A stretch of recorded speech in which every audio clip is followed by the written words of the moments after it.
بسم اللہ الرحمن الرحیم۔ الحمدللہ ایک سبق ہو گیا ہے ہمارا، اور فقہ جو آن لائن ورژن میں پڑھائی ہو رہی ہے الحمدللہ اس کا آج دوسرا سبق ہے۔ پچھلے سبق میں جو چیزیں الحمدللہ ڈسکس کی گئی، آپ حضرات نے کافی کچھ اس کے جسٹ کو لے لیا ہے الحمدللہ۔ امید ہے آپ بات سمجھ میں آ گئی ہے۔ انشاءاللہ مزید آج اس کے اوپر مزید کچھ روشنی ڈالی جائے گی انشاءاللہ، اور اس کے بعد پھر ہم لوگ باقاعدہ فقہ کو پڑھنا یہ کوئی بہت مشکل کام نہیں ہے۔ مشکل کام ہے کہ واقعی فقہ کیا ہے اور فقہ کہاں سے اس کا نچوڑ نکل کر آتا ہے، اس بات کو سمجھ لینا یہ بہت اہم کام ہے۔ یہ بہت اہم کام ہے۔ اگر یہ بات سمجھ میں نہیں آئی فقہ کا مسئلہ کیا ہے، ابھی ہم لوگ شروعات کریں گے، ایک ایک مسئلے کو سیکھتے جائیں گے، پڑھتے جائیں گے۔ آپ لوگ خود ٹیکسٹ بک پڑھیں گی، میں ادھر سے بتاؤں گا بھئی یہ فرض ہے، یہ واجب ہے، یہ سنت ہے، یہ نفل ہے، یہ حرام ہے، یہ منع ہے، یہ مکروہ ہے، اللہ کے نبی صلی اللہ علیہ وسلم نے ایسا نہیں کیا، ایسا کیا، وہ بہت آسان ہوگا۔ لیکن اس زمانے میں جو ایک بہت بڑا فتنہ ہے، وہ فتنہ قرآن و حدیث کا نام لے کر پوری امت کو دھوکے میں ڈالنے کا ایک فتنہ ہے۔ وہ یہ فتنہ، یہ آزمائش یہ ابھی سے نہیں ہے بلکہ بہت پہلے سے چلی آ رہی ہے۔ اللہ نے قرآن کریم ہی کی ایک صفت بیان کی ہے، یہدی بہ کثیرا ویضل بہ کثیرا۔ شاید آپ لوگوں کو بہت عجیب لگے، لیکن آپ لوگ تلاوت کرتے ہوئے آئی ہیں اس آیت کو بھی کہ اللہ تبارک و تعالیٰ نے قرآن کریم کی ایک صفت بیان کی ہے کہ یہ اس سے بے شمار لوگ ہدایت بھی پاتے ہیں، اور اللہ تعالیٰ بے شمار لوگوں کو آزمائش میں ڈال کر گمراہ بھی کرتا ہے۔ یعنی یہ قرآن صرف ہدایت ہی کا ذریعہ نہیں ہے بلکہ گمراہی کا ذریعہ بھی ہے۔ یہ بات بہت عجیب لگے گی، لیکن اس چیز کو سمجھنے کی ضرورت ہے۔ قرآن کن کے لیے ہے اور گمراہی کن کے لیے ہے؟ قرآن متقین کے لیے تو ہدایت ہے۔ اللہ نے قرآن کریم میں شروع کی آیتوں میں بیان کیا ھدی للمتقین، پڑھا ہے آپ لوگوں نے کہ اللہ سے جو ڈرتے ہیں اور غیب پر ایمان رکھتے ہیں۔ متقین کون ہیں؟ ان کی بھی صفت اللہ ہی نے بیان کی ہے۔ اللہ نے ان کی تعریف کی ہے کہ ھدی للمتقین، کہ متقین وہ لوگ ہیں الذین یؤمنون بالغیب، جو ہر بات میں اس بات کا مطالبہ نہیں کرتے کہ ہم یقین اس بات پر یقین ہم تبھی لائیں گے، ایمان ہم تبھی لائیں گے، تبھی اس چیز کو مانیں گے، تبھی اس چیز پر عمل کریں گے جب تک کہ ہم اس کو اپنی نگاہوں سے نہیں دیکھ لیں گے۔ یہ متقین کی صفت نہیں ہوتی، یہ اس کے مقابلے میں فاسقین کی صفت ہوتی ہے، جس کو اللہ تبارک و تعالیٰ نے یہدی بہ کثیرا ویضل بہ کثیرا وما یضل بہ الا الفاسقین، اللہ نے قرآن کریم میں کہا کہ اس سے فاسق لوگ گمراہ ہوتے ہیں، متقین اس سے گمراہ نہیں ہوں گے۔ متقین کے لیے تو یہ ہدایت کی کتاب ہوگی، لیکن فاسقین کے لیے یہ گمراہی کی کتاب ہوگی۔ یعنی اسی کے ذریعے سے وہ لوگ جس سے ہدایت ملنی چاہیے تھی، جس کی آیتوں میں غور کر کے رہنمائی ملنی چاہیے تھی، اسی سے لوگ گمراہ بھی ہوں گے، کیونکہ اس کے اندر وہ گمراہی تلاش کریں گے، اس کے اندر وہ اپنی نفسانی خواہشات کے اعتبار سے چیزوں کو تلاش کریں گے، اور جب اس کے اعتبار سے چیزوں کو رکھیں گے تو اللہ ان کو گمراہ بھی کرے گا۔ بات سمجھ میں نہیں آئے گی۔ ہدایت یافتہ اور گمراہ میں یہ فرق ہوتا ہے۔ ہدایت یافتہ کہہ سکتے ہیں جو بینا ہو، جس کی آنکھیں کھلی ہوئی ہوں، چیزوں کو دیکھ سکتا ہو، اور گمراہ وہ ہوگا جسے چیزیں نظر آتی ہوں، کیونکہ قرآن ایسی چیز نہیں ہے کہ جو سمجھ میں نہ آئے، حدیث ایسی چیز نہیں ہے جو سمجھ میں نہ آئے۔ آج اس دنیا کے جتنے بھی لوگ ہیں سبوں کو سمجھ میں آتا ہے کہ توحید کیا ہے، رسالت کیا ہے۔ بہت ہی سمپل چیز ہے۔ اللہ نے اس کے لیے دلائل کے اندر بہت زیادہ کتابی جملوں کو استعمال نہیں کیا، اور بہت زیادہ اس طریقے سے بیان نہیں کیا کہ ایک بوڑھے کو بھی سمجھ میں نہ آئے، ایک جاہل کو بھی سمجھ میں نہ آئے، بلکہ اللہ نے اس طریقے سے توحید کی مثالیں دی ہیں اور توحید کے ایگزامپلز دیے ہیں، اور توحید کو سمجھانے کی کوشش کی اللہ نے کہ بہت ہی آسانی سے ایک جاہل، ایک ان پڑھ، ایک اجڑ، ایک اعرابی، ایک بدو، ایک پڑھا لکھا، ایک علم والا، ہر اعتبار سے اللہ تبارک و تعالیٰ نے دلائل دیے۔ علمی دلائل سے کوئی سمجھ کر اگر توحید کا قائل ہونا چاہے، قرآن کی وحدانیت کو، قرآن کی اللہ کے کلام ہونے کو، اللہ کی طرف سے واحد کتاب ہونے کو، یعنی جو ہدایت کا ایک ورژن ہے، سمجھ سکتا ہے۔ کوئی عام آدمی سمجھنا چاہے، کوئی غیر پڑھا لکھا آدمی سمجھنا چاہے، اللہ تبارک و تعالیٰ نے صاف صاف فرمایا کہ دو خدا اگر ہوتے تو اس دنیا میں توڑ پھوڑ ہو جاتا۔ جب ایک گاڑی کو دو ڈرائیور ڈرائیو نہیں کر سکتے کیونکہ اپنی اپنی خواہش ہوتی ہے، ایک رائٹ ایک لیفٹ لے کے جا سکتا ہے، اور خدا وہی ہوتا ہے جس کو ہر حال میں اپنے اوپر اختیار ہو اور وہ مکمل قدرت رکھتا ہو اپنے گمان اور اپنے علم اور اپنے طاقت کے بلبوتے پہ کوئی بھی کام کرنے کا۔ ذرہ برابر بھی کوئی دوسرا آدمی اگر اس کے اوپر کنٹرول کرے یا دوسرا خدا اس کے اوپر کنٹرول کرے تو وہ خدا نہیں ہو سکتا، قدرت کاملہ نہیں ہوتی اس کے اندر۔ تو بہرحال تو متقین کون ہیں؟ جو ہر چیز کو دیکھ کر ہی مانیں گے، ایسا نہیں ہے۔ آپ بتائیے کہ آج کے زمانے میں دلائل کو دیکھتے ہوئے، یعنی ایک عام چلن چلا ہوا ہے، بھائی قرآن و حدیث سے بتائیے گا مسئلہ، قرآن و حدیث سے یہ بتائیے تو، قرآن میں دکھائیے تو، حدیث میں دکھائیے تو، ہر چیز دیکھ کر وہ عمل کرنا چاہتے ہیں۔ بہت اچھی چیز ہے، جملہ بہت اچھا ہے، بہت عمدہ جملہ ہے، لیکن میرا آپ حضرات سے سوال ہے کہ کیا آپ قرآن کی اس آیت کو دیکھ کر جو مسائل بیان کیے جا رہے ہیں اس چیز کی گہرائی کو آپ سمجھ پائیں گے؟ کیا اتنی عقل ہماری امت کے ہر طبقے کے ہر فرد کے اندر ہے؟ کتنے ایسے لوگ ہیں کہ قرآن کریم کو جو پڑھیں گے اور اس کے بعد سمجھ جائیں گے، حدیث کو پڑھیں گے اور حدیث کے دلائل کو دیکھیں گے اور وہ سمجھ جائیں گے کہ ہاں بھائی اللہ کے نبی صلی اللہ علیہ وسلم نے یہ فرمایا، نماز ایسے پڑھنی ہے، عورتوں کو نماز ایسے پڑھنی ہے، مردوں کو نماز ایسے پڑھنی ہے، اور رفع دین کرنا ہے، اسی طریقے سے فاتحہ خوانی کرنی ہے۔ جو بھی اختلافات یہ جو پیدا ہوتے ہیں نا، یہ دین کی بنیادی جو دین کا بنیادی طریقہ ہدایت ہے، دین کا بنیادی طریقہ استدلال ہے، یعنی جس کے ذریعے سے اسلامی احکامات مرتب ہوتے ہیں، بنتے ہیں، اس طریقے کو، اس نہج کو، اور ایک آسان زبان میں جو میں نے پچھلی دفعہ میں استعمال کیا کہ مزاج نبوت کو، مزاج شریعت کو جو سمجھ نہیں پاتے وہ ان چیزوں کو نہیں سمجھ پائیں گے۔ بہت ہی سمپل سی بات ہے کہ ایک مسئلہ بیان کیا جائے آپ کے سامنے اور حدیث کا ایک ریفرنس دے کوئی ایک عالم دین، آپ اس کو کیا ری چیک کرنے کے قابل ہیں؟ اور وہ جو ترجمہ بیان کر رہا ہے، ظاہر سی بات ہے وہ اگر امریکہ میں ہوگا تو وہ ایک امریکن عالم ہوگا، وہ انگلش میں بات کرے گا، اگر وہ افریقہ میں ہوگا وہ افریقن لینگویج میں بات کرے گا، وہ انڈیا میں ہوگا تو انڈیا میں 14-15 لینگویجز ہیں، بلکہ اور اگر غیر سرکاری طور پر جائے تو تقریباً 200 بھاشائیں ہیں ہندوستان کے اندر جس میں گفتگو کرتے ہیں لوگ، تو ہر علاقے کے لوگ الگ الگ ترجمہ کریں گے، اس چیز کا ترجمہ ہو سکتا ہے جسٹ کیا جائے، لیکن جو مولانا، جو عالم دین اس زمانے میں جس مسلک کو اور جس فقہ کو یا پھر جس تھاٹ پروسیس کو لے کے چل رہے ہوں گے، وہ اسی طرح کا ترجمہ کر سکتے ہیں عوام کے سامنے، آپ اس کو کراس چیک نہیں کر سکتے۔ اسی وجہ سے یہ بات صاف طور پہ سمجھ میں آتی ہے کہ اللہ تبارک و تعالیٰ نے اس اسلامی نظام کو گنجلک نہیں رکھا، ایک سسٹمیٹک رکھا ہے تاکہ آسان ہو امت کے لیے۔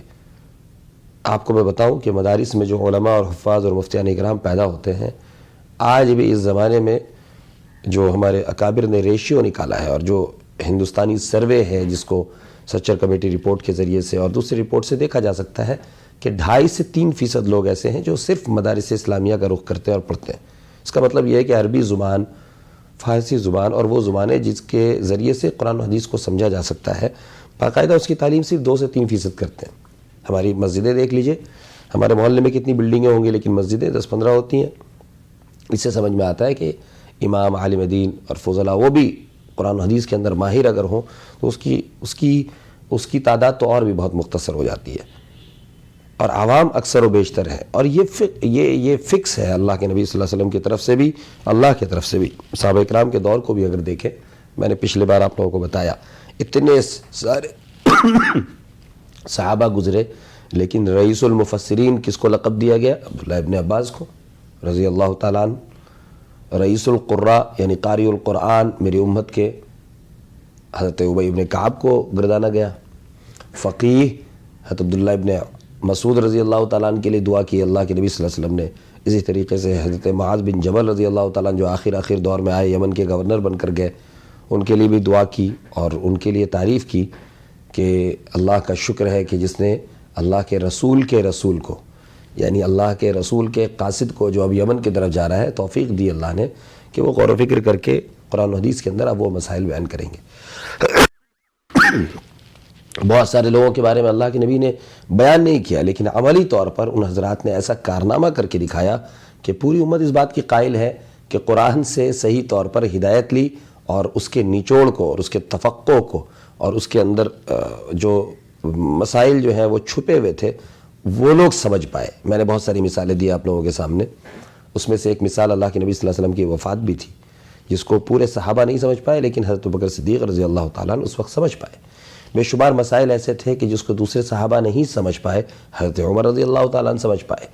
بہت سارے مسائل ایسے تھے جس کو دوسرے صحابہ نہیں سمجھ پائے، حضرت علی رضی اللہ تعالیٰ عنہ سمجھ پائے۔ تو یہ نیچرل ہے، اللہ نے ایسے ہی رکھا ہے اس امت کا نظام، اور اسی میں ہماری اور آپ کی آزمائش بھی ہے کہ بھائی ہمارے سامنے جب اللہ کے نبی صلی اللہ علیہ وسلم کے صحابہ یا پھر اللہ کے نبی صلی اللہ علیہ وسلم کے ساتھ زندگی گزارے ہوئے یا اللہ کے نبی صلی اللہ علیہ وسلم کی ہدایات کی روشنی میں وہ اشخاص اور وہ چیزیں جب سامنے آئے، لگتا ہے کہ جن کو مان لینا چاہیے اور اپنی عقل کے گھوڑے نہیں دوڑانے چاہیے، تو بس اس وقت مان لینا اور یؤمنون بالغیب یعنی غیب پر ایمان لانا، یہی متقین کی صفت ہوتی ہے، بجائے اس کے کہ انسان عقل میں، بائسنس میں، یا پھر یہ ہے کہ اس کو عمل ہی نہیں کرنا، اس کو سمجھنا ہی نہیں ہے چیزوں کو، لڑائی جھگڑے پہ اترے ہوئے رہنا ہے، تاکہ جتنا سمجھیں گے اتنا کم عمل کرنا پڑے گا، ہمیں اتنی کم اطاعت کرنی پڑے گی لوگوں کی۔ بھائی ہم ان کی اطاعت کیوں کریں؟ یہ بتا رہے ہیں یہ چیز، جب تک ہم کو دکھائیں گے نہیں، جب تک ہم کو بتائیں گے نہیں، ہم نہیں کریں گے۔ یہ مومنین کی صفت نہیں، یہ متقین کی صفت نہیں، بلکہ یہ فاسقین کی صفت ہے۔ الذین یؤمنون بالغیب، اور کیا ہے؟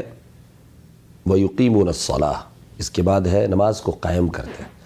نماز کو قائم کرنے کا مسئلہ یہ ہے کہ بے شمار بڑی بڑی باتیں کرنا وہ ایک الگ چیز ہے، لیکن سب سے اہم چیز جو اللہ کی اہم عبادت ہے اس کے اندر کتنی پنکچویلٹی ہے، اس کے نظام صلاۃ کے اوپر انشاءاللہ ایک دن ہم لوگ جب ایسا سبق کوئی آئے گا تو اقامت صلاۃ کے اوپر بات کریں گے۔ اقامت صلاۃ بس مختصر میں اللہ تبارک و تعالیٰ نے قرآن کریم کی جتنی آیتیں بیان کی ہیں نماز کے حوالے سے، کہیں یہ نہیں کہا کہ یہ لوگ نماز کو پڑھتے ہیں، یہ لوگ نماز کو بس پڑھ دیتے ہیں، پڑھنے کا لفظ کہیں نہیں ہے جو ہم لوگ اردو میں اس کو استعمال کرتے ہیں۔ اقامت صلاۃ کا لفظ استعمال کیا گیا، الذین یقیمون الصلاۃ ویؤتون الزکاۃ۔ اقامت صلاۃ یہ ہے کہ نماز کو جس طرح سے پڑھا جائے اسی طریقے سے نماز کے لیے ماحول بنایا جائے، نماز کے لیے آب و ہوا سازگار کی جائے، اپنے آل اولاد کو، اپنے گھر والوں کو، اپنے محلے والوں کو، اپنے شہر والوں کو، اپنے ملک والوں کو کس طرح سے وہ نماز کے اوپر آ جائے، چونکہ ایک ہی وہ عبادت ہے جو دن بھر انسان 5 ٹائم ایک دنیاوی چیزوں کو چھوڑ کر ہر 5 وقت میں جب مؤذن یہ پکارتا ہے اللہ اکبر، تو وہ اس بات کا داعی ہوتا ہے، وہ صرف اذان کے الفاظ نہیں ہوتے، بلکہ اس کے اندر روح یہ ہوتی ہے کہ تم جن چیزوں میں لگے ہوئے ہو، انسانی تقاضوں کے اندر پورا کرنے میں لگے ہوئے ہو، کوئی تعلیم دے رہا ہے، کوئی کھانا بنا رہا ہے، کوئی جو ہے وہ خدمت کر رہا ہے، کوئی کما رہا ہے، کوئی تجارت کر رہا ہے، کوئی سفر کر رہا ہے، کوئی بیمار ہے اپنی زندگی سے جوجھ رہا ہے، کوئی کسی کے اوپر مسائل آئے ہوئے ہیں، کسی کے اوپر اللہ تبارک و تعالیٰ نے قرض ڈال کے رکھا ہے، کہ کوئی جھگڑوں کے اندر مبتلا ہے، دنیا کی جتنے جھیل جھمیلے ہیں، یہ دنیاوی بشری تقاضے ہیں، اس کے اندر مبتلا ہے، ان سب چیزوں کو چھوڑ کر مؤذن جب یہ کہتا ہے اللہ اکبر، تو امت محمدیہ کا اور اللہ کے بندے ہونے کی حیثیت سے ہر انسان کو یہ چاہیے کہ ہم ساری چیزوں کو چھوڑ کر اللہ اب سب سے بڑا ہے، بس اسی طرف جانا ہے، اسی کی طرف جانا ہے، چونکہ ہم نے گواہی دی ہے نا۔ اس کے بعد مؤذن کہتا ہے اشہد ان لا الہ الا اللہ، ہم نے یہ گواہی دی ہے کہ اللہ ایک ہے، تو اللہ ہی معاملات کو حل کرے گا، ساری چیزوں کو چھوڑ کے نکلو اس کی طرف۔ پھر ہم نے یہ گواہی دی ہے کہ محمد صلی اللہ علیہ وسلم اللہ کے رسول ہے، تو محمد صلی اللہ علیہ وسلم جو اس وقت کیا کرتے تھے وہی ہم کو بھی کرنا ہے۔ پھر یہ دوبارہ یاد دہانی ہمیں کراتا ہے حی علی الصلاۃ، نماز کی طرف آئیے، حی علی الفلاح، کامیابی کی طرف آئیے، تم جن جھگڑوں میں، جن جھمیلوں میں، جن چیزوں میں، جن بشری تقاضوں میں، وہ حلال ہے تمہارے لیے، وہ ساری چیزیں ٹھیک ہے، تم کو کرنا تھا وہی کام، تم تجارت میں لگے ہوئے تھے، تم اپنے بچوں کی پرورش میں لگے ہوئے تھے، اپنے گھر کے لیے کھانا بنا رہی تھی، تم کپڑے دھو رہی تھی، خدمت کر رہی تھی، رشتہ داری نبھانے کے لیے تیار ہو رہی تھی، ایک دوسرے کے دکھ درد میں، یا پھر یہ ہے کہ شادیوں کی تقریب میں، خوشی کی تقریب میں تم شریک ہو رہی تھی، جا رہی تھی، لیکن جب اللہ کے اس بندے نے جب یہ اعلان کیا کہ نماز اور کامیابی کی طرف آنا ہے، تو ہم ساری چیزوں کو چھوڑ کر نماز اور کامیابی کی طرف آتے ہیں، ہم سب چیزوں کو چھوڑ دیتے ہیں۔ یہ وہ اللہ کے بندے ہوں گے۔ صرف نماز کو پڑھ لینا کافی نہیں ہے کہ ہم بعد میں جائیں گے اور پڑھ لیں گے۔ عورتوں کے لیے اول وقت میں نماز پڑھنا یہ ان کے لیے فرض ہے، یہ ضروری ہے ان کے لیے۔ یہی ان کی تکبیر اولا ہے اور اسی میں ان کے لیے فضائل ہیں نماز کے حوالے سے. تو ایسے مومنین بندے ہوں گے جو نماز کو اس طریقے سے قائم کرنے کی کوشش کریں گے. اب آپ دنیا میں دیکھ لیں، بہت سارے لوگ تو نماز پڑھتے ہیں لیکن کوئی جماعت ایسی نہیں ہے جو باقاعدہ نماز کو قائم کرنے کے لیے کام کرتی ہے، باقاعدہ نماز کا ماحول سازگار بنانے کے لیے کام کرتی ہے. اگر آپ دیکھیں گے تو وہ جماعت نظر آئے گی آپ کو آپ کی نگاہوں سے کہ کون جماعت ہے جو نماز کو پڑھنے پڑھانے کا ماحول بنانے کے لیے اپنے جان مال عزت اور اپنے وقت کو لگاتی ہے. بس وہ جماعتیں آپ سمجھ لیں کہ وہ متقین کی جماعت ہوگی الحمدللہ. اسی طریقے سے یؤمنون بالغیب. اب اسی کی خاصیت یہ ہے کہ بعض لوگ جو ہے وہ اس زمانے کے شکلوں میں رہتے ہوئے نماز کو قائم کرنے کی محنت کریں گے. الحمدللہ دعوت تبلیغ کی جماعت ہے ماشاءاللہ جو اس کے لیے کام کرتی ہے الحمدللہ. صبح سے رات ان کی زندگی کا اوڑھنا بچھونا یہ ہے کہ نماز کس طرح سے قائم ہو جائے، کس طریقے سے ایک ایک نمازی جو ہے وہ بڑھ چڑھ کے نماز میں حصہ لینے والے بن جائیں، اور جو نمازی نہیں ہے وہ نماز پڑھنے والے بن جائیں، جو نماز پڑھ لیں ان کی نمازوں میں کس طریقے سے جان آ جائے. یہ وہ جماعت کام کرتی ہے الحمدللہ. حق جماعت سمجھنا چاہیے ان لوگوں کو. یؤمنون بالغیب کے اندر پھر وہ جماعتیں بھی آتی ہیں، وہ لوگ آتے ہیں. ظاہر سی بات ہے کہ جو لوگ اللہ کے احکامات کے سامنے، اب اللہ کے احکامات کی شکل میں آئیں گے، قرآن کی شکل میں آئیں گے، قرآن میں بعض چیزیں نہیں ہوں گی تو حدیث کی شکل میں آئیں گے، حدیث میں بعض چیزیں نہیں ہوں گی تو پھر صحابہ کرام کی زندگی میں آئیں گے. اللہ کے نبی چلے جانے کے بعد اگر اللہ کے نبی موجود تھے تو حدیث میں آ جاتی ہے وہ چیز. اب اللہ کے نبی موجود نہیں ہے تو صحابہ کرام میں آئیں گے، صحابہ کرام کے فتاویٰ کی شکل میں آئیں گے، صحابہ کرام کی عملی زندگی کی شکل میں آئیں گے کہ انہوں نے اس مسئلے کو کس طریقے سے حل کیا. اب جب صحابہ کرام کا کوئی ایک فیصلہ آ جائے ہمارے سامنے تو آنکھ بند کر کے ہمیں عمل کرنا ہے. اب اگر فیصلے کے اندر یہ ہو کہ کانٹریڈکشن ہو، ایک صحابی نے ایک فیصلہ کیا، دوسرے صحابی نے دوسرا فیصلہ کیا، ہو سکتا ہے کہ ملے جلے ہوئے فیصلے ہوں، یہ بھی ہو سکتا ہے کہ اپوزٹ ڈائریکشن میں ہو. اس کی بھی مثالیں قرآن کریم میں. اس کی مثال میں آپ کو دیتا ہوں قرآن کریم سے. اللہ نے سورہ حشر میں بیان کیا بنو قریظہ اور بنو نذیر کی بستیاں تھیں جو یہودیوں کی بستیاں تھیں. اللہ کے نبی صلی اللہ علیہ وسلم کے قتل کا ان لوگوں نے فیصلہ کیا تھا اور پوری سازش کی تھی. اللہ نے ان کی حفاظت کی اور اللہ نے یہ حکم دیا اللہ کے نبی صلی اللہ علیہ وسلم کو کہ فوراً اب مدینے کی یہ جو بستیاں ہیں قریب میں بنو نذیر بنو قریظہ، ان کو نکالیے یہاں سے. اب یہ رہنے کے قابل نہیں ہے، آپ نے بہت دن برداشت کر لیا اور اتنے سال گزر گئے، یہ اب ماننے والے نہیں ہیں. اب ان کو یہاں سے ختم کیجئے، یہاں سے یہ نکلیں گے، یہاں رہیں گے نہیں، اور ان کے جو بھی گھر ہیں ان کو خالی کروائیے. صحابہ اکرام کی جماعت کو اللہ تبارک و تعالیٰ نے حکم دیا کہ اتنے سارے صحابی، اتنے سارے تم لوگ نکل جاؤ اور تم لوگ بنو نذیر یا بنو قریظہ کی بستی میں جا کر عصر کی نماز ادا کرنا. تم وہاں جا کر ہی ادا کرنا. اور خوب تیزی بتائی کہ بالکل اللہ کا یہ حکم ہے، ایک دم تیزی سے جاؤ. بہت سارے صحابہ نکلے راستے میں اور عصر کی نماز کا وقت قریب ہونے لگا اور قضا ہونے کے قریب ہوا. تو بعض صحابہ نے یہ کہا کہ عصر کی نماز چونکہ یہ ایک اللہ کا حکم ہے اور وقت پر ادا ہونا چاہیے، ان الصلاۃ کانت علی المؤمنین کتابا موقوتا، کہ نماز کے اوقات فکس ہیں، اسی وقت میں ادا ہونا ہے، اس کو قضا نہیں کرنا. تو بعض صحابہ نے یہ کہا کہ نماز کا وقت قریب ہے، نماز کا وقت قضا ہونے کے قریب ہے، ہم نماز پڑھیں گے ہم پہلے، پھر ہم لوگ آگے چلیں گے. کیونکہ اللہ کے نبی صلی اللہ علیہ وسلم کا مقصد یہ تھا کہ یعنی جلدی جلدی جانا ہے، دیر نہ ہونا چاہیے. لیکن ان کی منشا یہ نہیں تھی کہ بھائی نماز کو ہم قضا کریں، کیونکہ اللہ کے نبی نے نماز کبھی قضا نہیں کی کسی بھی بڑے سے بڑے معاملے میں. یہ ایک سوچ تھی اور ایک جماعت اس کی حامل ہوئی. دوسری ایک جماعت صحابہ اکرام میں اسی واقعے میں ایسی بھی تھی کہ انہوں نے کہا کہ نہیں، نماز تو فرض ہے لیکن اللہ کے نبی صلی اللہ علیہ وسلم کی اطاعت زیادہ ضروری ہے. اللہ کے نبی کی اطاعت سے ہی ساری چیزیں ہو سکتی ہیں. ان کی اطاعت ہے تبھی تو ہم نماز پڑھ رہے ہیں، اور اللہ کے نبی صلی اللہ علیہ وسلم اگر کسی اور چیز کا حکم دے ہم وہ بھی کریں گے. یہی تو اللہ کے رسول صلی اللہ علیہ وسلم کے ساتھ محبت اور ان کی اطاعت کا اعلیٰ پیمانہ ہوتا ہے. ہم اپنے عقل کو نہ دوڑائیں. جب اللہ کے نبی صلی اللہ علیہ وسلم نے یہ کہہ دیا کہ بنو نذیر یا بنو قریظہ کی بستیوں میں جا کر وہاں جلدی سے پہنچو اور تم اثر نہ پڑنا جب تک کہ وہاں پہنچ جاؤ، یا اس طرح کے الفاظ ہیں غالباً، یا پھر یہ اشارہ دیا تھا کہ بہت جلد سے جلد وہاں جاؤ. تو اب مقصد یہ ہے کہ ہم لوگوں کو وہاں پہنچنا یہ بڑا حکم ہو گیا. ہو سکتا ہے اللہ کے نبی صلی اللہ علیہ وسلم کو یہ بات بتا دی گئی ہو کہ نماز آج جو ہے وہ دیر سے بھی اگر پڑھیں گے تو اللہ کی طرف سے معافی ہوگی. خیر یہ ایک سوچ تھی، یہ ایک توقع تھا. اس کے اندر ان لوگوں نے نفسانی خواہشات کو نہیں ڈالا بلکہ بہت مخلص تھے صحابہ اکرام. تو ایک جماعت نے نماز نہیں پڑھی اور ڈائریکٹ وہاں گئے، اور ایک جماعت نے نماز بیچ میں ادا کی اور اس کے بعد پھر بقیہ سفر مکمل کیا. واپسی ہوئی ان لوگوں کی. بہرحال اصل واقعہ یہ ہے کہ واپسی ہوئی. اور واپسی ہونے کے بعد اچھا وہاں پہ بھی یہ ہوا, وہاں بھی جانے کے بعد یہ ایک واقعہ راستے میں ہوا. وہاں جانے کے بعد یہ ہوا کہ ان کو خالی کرایا گیا اور ساتھ ہی ساتھ اب کھیت ویت جو وہاں تھے ان لوگوں کے یہودیوں کے, اس کو کیا کیا جائے. تو اس میں بھی دو صحابہ کی جو ہے وہ رائے ہوئی. ایک یہ تھی کہ بھائی ہم یہاں دین کے تقاضے پر آئے تھے, ہم یہاں دین کے تقاضے پر اللہ کے نبی صلی اللہ علیہ وسلم کے دشمنوں کو یہاں سے خالی کرنے اور اسلام کے دشمنوں کو خالی کرنے کے لیے آئے تھے, لہٰذا ہمارا مقصد خالص ہونا چاہیے. ان کی جو کھیت کھلیان ہے اس کو مال غنیمت نہیں بنانا ہمیں, اور یہ ثابت کرنا ہے کہ ہم صرف اللہ کی رضا ہم چاہتے ہیں. تو ان لوگوں نے یہ کیا کہ کھیت کو آگ لگایا, وہاں پہ درختوں کو کاٹا, یہ کیا. بہت سارے صحابہ نے یہ کہا کہ اصل مقصد تو یہ نہیں ہے کہ بھئی ہم چیزوں کو کاٹ دیں یا پھر جو اللہ نے نعمتیں دی ہیں اس کو ختم کر دیں.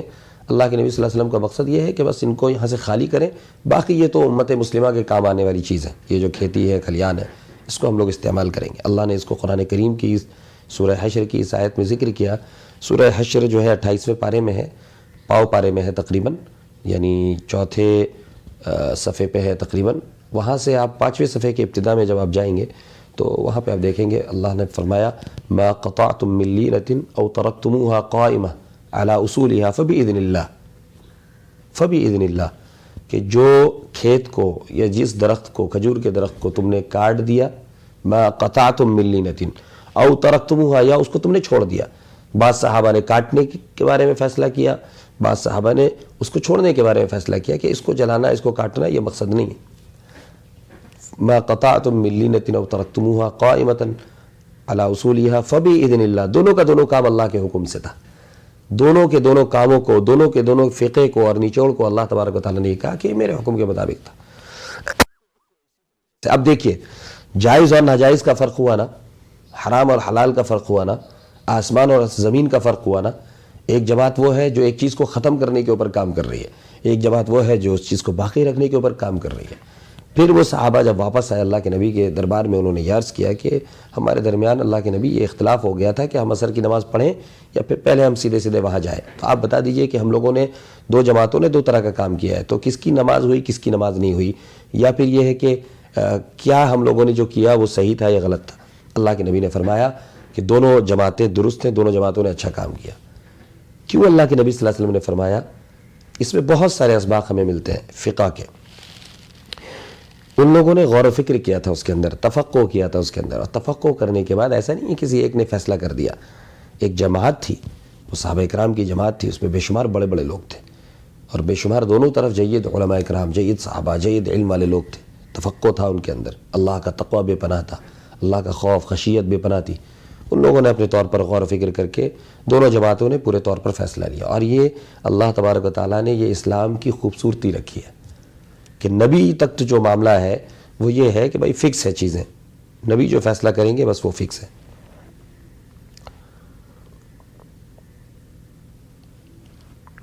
لیکن اس کے بعد چونکہ اس امت کو قیامت تک چلانا تھا, اتنا لمبا وقفہ کسی نبی کو نہیں دیا گیا, کسی نبی کی امت کو نہیں دیا گیا, اور اتنے سارے زمانے کے نشیب و فراز, اتنے سارے سویلائزیشن کسی نبی کے دور میں نہیں آئے کہ اتنی تبدیلیاں آئی ہوں. اور اس امت محمدیہ کے ساتھ تو معاملہ یہ ہے کہ چونکہ یہ قیامت تک کی آخری امت ہے, دنیا کے سارے فتنے, دنیا کے سارے مسائل مصائب, دنیا کے جتنے بھی دور آنے والے ہیں, سویلائزیشن آنے والے ہیں, وہ اسی امت سے ٹکرائیں گے. اس امت کو ایسے فقیہ لوگوں کی ضرورت تھی کہ جو لوگ صرف نبی کے زمانے تک محدود نہ ہوں, بلکہ نبی صلی اللہ علیہ وسلم کے زمانے سے لے کر قیامت تک ایسے افراد موجود رہیں جو انبیاء کے وارث ہوں, اور جو امت کی بہترین تربیت کر سکے, امت کو ہر مسائل کا حل بتا سکے. اور قرآن و حدیث چونکہ بہت مختصر ہوگا, چونکہ وہ گائیڈ ہے, وہ گائیڈ لائن ہے, اس گائیڈ لائن میں رہتے ہوئے, اس کے اندر غور و فکر کرتے ہوئے قیامت تک آنے والے نئے مسائل کا حل اور نچوڑ پیش کر سکیں. ایسے افراد کی ضرورت تھی. اسی وجہ سے اللہ تبارک و تعالیٰ نے اصولیات تو بیان کیے لیکن فروعیات نہیں بیان کیے. اصولیات کا مطلب یہ ہے انہی دونوں آیتوں کے اندر اللہ کے نبی صلی اللہ علیہ وسلم نے اس سلسلے میں کوئی حکم نہیں دیا کہ تم وہاں جاؤ گے تو درختوں کو کاٹنا یا نہیں کاٹنا, درختوں کو چھوڑ دینا یا درختوں کو کاٹنا. یہ کہا کہ بس جانا ہے وہاں پہ جا کے خالی کرنا ہے. یہ امت کے فقہ کے اوپر چھوڑ دیا گیا کہ وہ کیا سمجھیں گے, اس چیز کو کیسے حل کریں گے. اور پھر امت کی اللہ کے نبی صلی اللہ علیہ وسلم نے تربیت کی, اور تائید کی کہ انہوں نے بھی ٹھیک کیا، انہوں نے بھی ٹھیک کیا، کیونکہ دونوں کا مقصد ٹھیک تھا۔ اسی طریقے سے نماز پڑھنے کے حوالے سے اللہ کے نبی نے واضح طور پہ نہیں کہا کہ یہاں نماز پڑھنا وہاں نماز پڑھنا، یا پھر بالکل حکم بیان نہیں کیا۔ اس کو کہتے ہیں فروعیات۔ اللہ کے نبی نے اصول بیان کیا کہ اس مہم کو جلد سے جلد ادا کرنا ہے، مکمل کرنا ہے۔ اب یہ سوچ کے اوپر چھوڑ دیا گیا تھا ان عالم صحابہ کے اوپر کہ وہ سوچ کر مسائل کا حل نکالیں۔ اس کے اندر ہمارے لیے ایک بہت بڑا درس ہے، ایک سبق ہے، ایک لیسن ہے کہ آنے والے مسائل کے اندر بھی ایسے ہی ہوگا کہ وہ علماء کرام جو نئے آنے والے مسائل کے اندر غور و فکر کریں گے، لیکن امت کا کام یہ ہے کہ ایک تو غور و فکر کرنے والے وہ لوگ ہونے چاہیے جن کے اندر اللہ کا خوف ہو، صحابہ جیسے صفات ہوں، وہ دین کو ترجیح دیتے ہوں، اپنی نفسانی خواہشات کو، اپنے مسلک کو، اپنی چیزوں کو ترجیح نہ دیتے ہوں۔ بعض دفعہ الزام یہ بھی لگایا جاتا ہے کہ یہ لوگ اپنے مسلک کے مطابق فیصلہ کرتے ہیں، انہوں نے اپنی مرضی کے مطابق فیصلہ کیا ہے۔ انسان بیٹھے گا، ایک ایک مسئلے کو دیکھے گا تو وہ اس کی ترتیب بنی ہوئی ہوتی ہے کہ قرآن میں اگر وہ چیزیں آ گئی ہیں تو قرآن کو لے لیا گیا ہے، قرآن میں وہ چیزیں نہیں آئیں تو دوسرا نمبر حدیث ہے، حدیث میں لیا گیا، حدیث میں اگر وہ چیز نہیں آئی تو صحابہ کے فتاویٰ کو دیکھا جاتا ہے کہ صحابہ نے اس معاملے میں کیا کیا تھا۔ اب صحابہ کے فتاویٰ بھی بہت سارے ہیں، ہو سکتا ہے کنٹرڈکشن ہو، آپ کو نظر آ رہا ہو سکتا ہے، چونکہ ابھی ہم اس زمانے میں ہیں کہ ہر فتوے کی تاریخ نہیں لکھی گئی تھی، اس زمانے میں فیصلے تھے۔ اس زمانے میں اس طرح سے لوگ اتنے چیمی گوئیاں کرنے والے نہیں تھے، سوال و جواب کرنے والے نہیں تھے، صحابہ نیک تھے، صحابہ اس طریقے سے سچے تھے کہ ان کے بارے میں قرآن کریم نے ان کے مغفرت کی اور ان کے صحیح ہونے کی، ہدایت یافتہ ہونے کے دلائل دیے اور مثال ان کو نمونہ بنایا۔ تو اس زمانے میں اس بات کی ضرورت نہیں تھی، لیکن بعد کے دور میں پھر لوگ بے شمار داخل ہونے لگے، اس میں وہ جماعتیں بننے لگ گئیں، فرقہ بندی صحابہ کرام کے بعد کے زمانے سے شروع ہونے لگ گئی، جنگ و جدال ہونے لگا، تو بے شمار لوگوں کو اسلام میں گھس کر بہت سارے کارنامے کرنے کا موقع ملا، اسلام میں غلط چیزوں کو پھیلانے کا موقع ملا، حدیثیں گڑھنے کا موقع ملا۔ میں آپ کو بتاؤں تقریباً حضرت علی رضی اللہ تعالیٰ عنہ، حضرت حسین رضی اللہ تعالیٰ عنہ، یہاں تک کہ اہل بیت کا نام لے کر تقریباً کروڑوں حدیثیں گڑھی گئی ہیں، کروڑوں، چھوٹی موٹی بات نہیں ہے، بے شمار بڑی بڑی کتابیں ہیں شیعوں کی۔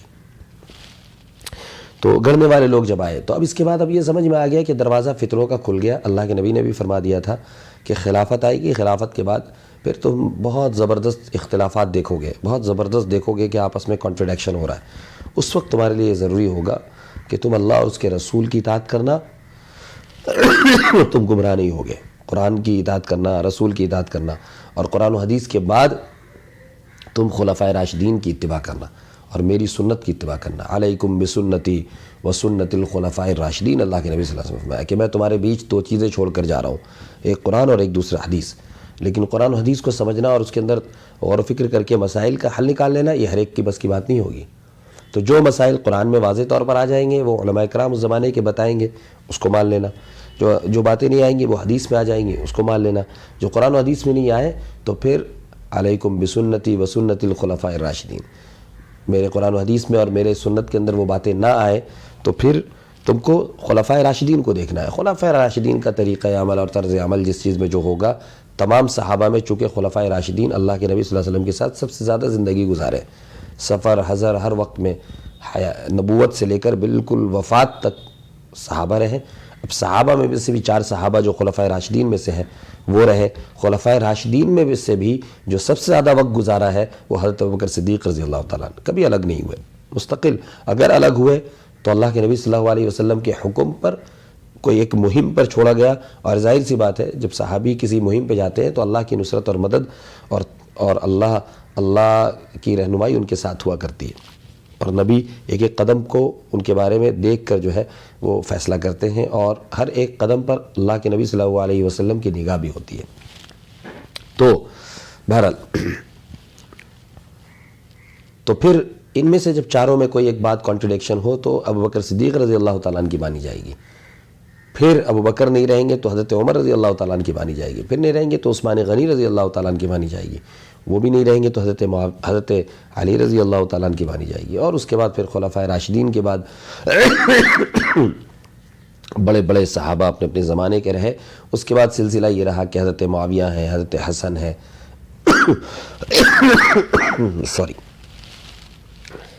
اور دوسرے صحابہ ہیں، ان میں سے بھی اللہ کے نبی صلی اللہ علیہ وسلم نے اسی زمانے میں بعض لوگوں کے لیے ہدایت کی دعا کی تھی، بعض لوگوں کے لیے فقہ کو سمجھنے کی دعا کی تھی، بعض لوگوں کے لیے قرآن کی تفسیر کے سمجھنے کی دعا کی تھی. جیسے میں نے پچھلے سبق میں بتایا تو اسپیشلائز بعض صحابہ رہے الحمدللہ. تو ان بعض صحابہ کو یہ تربیت دے دی گئی تھی کہ وہ امت کے اب یہ جو مسائل ہوں گے، قرآن کے مسائل ہوں گے تو عبداللہ ابن عباس حل کریں گے انشاءاللہ. تو مفسرین آج تک جتنے ہیں ان لوگوں نے قرآن کریم کی تفسیر لکھی ہے اپنی اپنی زبانوں میں، اور ہر زمانے کے اعتبار سے قرآن کریم کو سمجھا گیا ہے. آپ کا سوال یہ بھی ہو سکتا ہے کہ قرآن کریم کی اگر ایک تفسیر عبداللہ ابن عباس نے لکھ دی تھی تو اس کے بعد حسن بصری کو، اس کے بعد سفیان ثوری کو، اس کے بعد پھر امام حنیفہ رحمۃ اللہ علیہ کے شاگردوں کو، اس کے بعد پھر اور دوسرے یہاں تک کہ آج کے زمانے میں بھی تفسیریں لکھی جا رہی ہیں. قرآن کی تفسیر میں الحمدللہ جتنا کام قرآن کے ترجمہ اور تفسیر پر ہوا ہے دنیا کی کسی کتاب پر نہیں ہوا. اتنے ایکسپلینیشن والی کتابیں دنیا کی کسی کتاب میں نہیں آئی. حتی علامہ انور شاہ کشمیری رحمۃ اللہ علیہ جو استاد حدیث تھے، دارالعلوم دیوبند کے استاد حدیث فقہ تھے، وہ کہتے ہیں کہ ان کے زمانے میں انہوں نے لکھا ہے کہ 2 لاکھ سے زیادہ کتابیں، یعنی ایک تفسیر کی ایک کتاب ہے تو اس کو ایک گردانہ ہے، 2 لاکھ سے زیادہ تفسیر کی کتابیں قرآن کریم کے اوپر لکھی گئی. تو آپ یہ سوال کریں گی یا کریں گے کہ بھئی ایک قرآن کی تفسیر لکھ دی گئی تو پھر دوسری لکھنے کی کیا ضرورت تھی؟ یہی امت کا کمال ہے اور یہی تو خوبصورتی ہے اسلام کی کہ اللہ تبارک و تعالیٰ نے ہر زمانے کے اعتبار سے قرآن کو ہدایت کی کتاب بنائی ہے. اب ظاہر سی بات ہے صحابہ کے زمانے میں دوسرے مسائل تھے، ان کے بعد تابعین کے زمانے میں دوسرے مسائل پیدا ہوئے، اور اس کے بعد جو ہے بہت سارے فتنے پیدا ہوئے، معتزلہ، خوارج، شیعہ، یہ سب بعد میں آئے. اس کے بعد پھر دوسرا ایک زمانہ گزرا جس میں پھر بہت ساری سلطنتیں قائم ہوئیں، بہت سارے دشمن پیدا ہوئے، بہت ساری سویلائزیشن سے اسلام کا ٹکراؤ ہوا.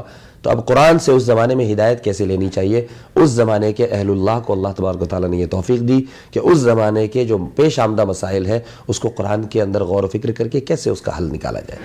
تو اس زمانے کے علماء کرام نے، اس زمانے کے مفسرین نے قرآن کی تفسیر بیان کی اور اس زمانے کے کانٹیکس میں تفسیر بیان کی. آج آپ بہت جدید ایک تفسیر ہے معارف القرآن کے نام سے ہے، اب اور لیٹسٹ آ گئی ہے مفتی تقی عثمانی رحمۃ اللہ مدظل العالی دامت برکاتہم العالیہ کی، حضرت مولانا خالد سیف اللہ رحمانی صاحب کی ایک خوبصورت سی بہت ہی شاندار اور عافیت. پہلے لوگ تفصیلی چیزیں پڑھتے تھے، اب بہت مختصر میں پڑھنا چاہتے ہیں چیزوں کو، تو اب مختصر میں ان چیزوں کو بیان کیا گیا. انگلش میں وہ ترجمے نہیں آئے تھے، تفسیر نہیں آئے تھے. جب زمانہ آگے بڑھا اور انگریزی بولنے والے لوگ اسلام کے حلقے میں داخل ہوئے تو اب انگریزی میں بھی ترجمہ ہونا چاہیے. تو اس زمانے کے اور انگریزی جاننے والے لوگوں کو بھی اللہ نے توفیق دی کہ وہ انگریزی کے اندر تفسیر لکھیں. تو آپ کو بات سمجھ میں آئے گی کہ اللہ تبارک و تعالیٰ نے کیوں یہ کیا کہ ایک کتاب کے بعد دوسری کتاب آئی. حدیث کے اندر آتے ہیں، تلاوت کتاب کا معاملہ یہ رہا. حدیث کے اندر ہم آتے ہیں کہ حدیث کے اندر بھی ایسا نہیں ہے کہ سارے کے صحابہ حدیث کے اندر ماہر تھے. میں نے بتایا تھا اس سے پہلے حضرت عائشہ، حضرت ابو ہریرہ رضی اللہ تعالیٰ عنہ، اسی طریقے سے اور دیگر بڑے بڑے صحابہ جو حدیث کو روایت کرتے ہیں اور حدیث کی تعلیم و تعلم سے وہ جڑے، اللہ نے ان کے اندر وہ خاص صفت دی تھی، ان کو وہ خاص کام دیا تھا. ہر ایک آدمی لگ جائے، یہ صحابہ کرام کے درمیان یہ اس طرح کا معاملہ نہیں تھا. الگ الگ لوگوں کو الگ الگ ذمہ داری دی جاتی تھی. حضرت زید بن ثابت، زید بن حارثہ رضی اللہ تعالیٰ عنہ، حضرت زید بن ثابت کو یہ حکم دیا گیا تھا کہ قرآن کریم کو وہ لکھیں گے، چونکہ وہ اللہ کے نبی کے بیٹے کی طرح تھے اور بالکل قریب رہے تھے، علم والے تھے. اللہ کے نبی نے ان کو یہ حکم دیا تھا کہ تم عربی زبان، عبرانی زبان اور سریانی زبان کو سیکھو. حضرت ابوبکر صدیق رضی اللہ تعالیٰ عنہ کے زمانے میں قرآن کریم کو جب جمع کیا گیا تو انہی کو یہ ذمہ داری دی گئی تھی. حضرت عمر تیار نہیں تھے کہ قرآن کریم کو جمع کیا جائے اور قرآن کریم کو اسی ترتیب کے ساتھ لکھا جائے. یہ ایک تفسیر کا ایک موضوع ہے، انشاءاللہ اس کے اوپر کبھی روشنی ڈالیں گے. ہمارا موضوع جو ہے وہ فقہ کو سمجھنے کے لیے کہ فقہ ہم پڑھنے جائیں گے کتنا اہم ہے، کیسے کیسے اس کے دور ہوئے ہیں اور کیوں ایسا ہوا ہے، کیوں ایک کے بعد ایک کتابیں لکھی گئیں، کیوں پھر ائمہ مجتہدین کی تقلیدات کی جاتی ہے اور ان کے مسائل کو لیا جاتا ہے، صحابہ کرام کے مسائل کو نہیں لیا جاتا. کیا ائمہ مجتہدین کے مسائل کو جو لیا جاتا ہے اور اس زمانے کے یا آج کے علماء کو جو فالو کیا جاتا ہے، کیا وہ ان علماء کو فالو کرنا ہے یا ان علماء کی رہنمائی میں اللہ اور اس کے رسول ہی کو فالو کرنا ہے؟ ان چیزوں کو سمجھنا بہت ضروری ہے، تبھی مسائل کے اوپر ہمیں استحضار پیدا ہوگا، تبھی ہم ان چیزوں کو سمجھ پائیں گے اور یہ یقین ہمارے دلوں میں آئے گا. تو تعلیم کتاب کے اندر ابوبکر رضی اللہ تعالیٰ عنہ مکمل ساتھ رہے، لیکن شاید 16 سے یا 17 روایتیں یا 100 روایتیں ان سے آتی ہیں. حضرت عمر رضی اللہ تعالیٰ عنہ سے بھی اس طرح سے آتی ہیں. تو کیا وہ اللہ کے نبی کی باتوں کو محفوظ نہیں کرتے تھے؟ نعوذ باللہ، بالکل کرتے تھے، لیکن الگ الگ سب کا کام تھا. انہوں نے جو کام کیا وہ ابو ہریرہ نے نہیں کیا. ابو ہریرہ نے جو کام کیا وہ حضرت عمر نے نہیں کیا. جو اب حضرت عمر نے جو کام کیا وہ حضرت عثمان غنی رضی اللہ تعالیٰ عنہ سے نہیں لیا گیا. جو حضرت عثمان غنی رضی اللہ تعالیٰ عنہ سے لیا گیا وہ حضرت علی سے نہیں لیا گیا. اور جو کام حضرت علی رضی اللہ تعالیٰ عنہ کے جذبے ایمانی سے اور ان کے زمانے میں جو فتنے فساد ہوئے اور اس زمانے میں مسلمانوں کو کس طریقے سے انہوں نے لیڈ کیا اور ڈیل کیا، اور اتنے کہ 40 ہزار صحابہ جنگ صفین اور جنگ جمل کے اندر شہید ہوئے، اس کے باوجود انہوں نے اس چیز کو امت کے اندر کیسے اتفاق پیدا کرنے کی کوشش کی. بے شمار ان اختلافی باتوں کو تو بہت ہوا دیتے ہیں شیعہ لوگ، لیکن اس دوران جو اسلام کی فتوحات ہوئی ہیں اور جس طریقے سے علمی ایک باب کھلا ہے اور کتنا زبردست باب کھلا ہے، ان چیزوں کو نہیں بیان کرتے. وہ پورا ایسا سین کریٹ کرتے ہیں کہ صرف کربلا ہوا ہے، لڑائی ہوئی ہے، جھگڑا ہوا ہے اور کچھ نہیں ہوا اور اسلام ختم ہو گیا، یہ بیان کیا جاتا ہے. اور ان چیزوں میں چونکہ ہماری ڈیپ نالج نہیں ہوتی، ہم ڈیوریشنز کو نہیں سمجھتے، اس زمانے کے حالات کو نہیں سمجھتے کہ کیا ہوا اور کیوں ہوا، اس وجہ سے ہم جو ہے فالتو کا ارے یار کس کی بات مانے کس کی نہیں مانے. یار شیعہ لوگ تو یہ بولتا ہے، اس بارے میں تو حدیث میں بتاتا ہے، وہ لوگ قرآن بھی بتاتا ہے، بات سمجھ میں نہیں آتی کیا کریں ہم. تو بات سمجھ میں آئے گی کہاں؟ جب آپ سمجھنے کی کوشش کریں گی تبھی تو سمجھ میں آئے گی. آپ سمجھنے کی کوشش کریں، آپ بیٹھے، آپ کو ساری باتیں سمجھ میں آئے گی، کہیں کانٹرڈکشن نظر نہیں آئے گا.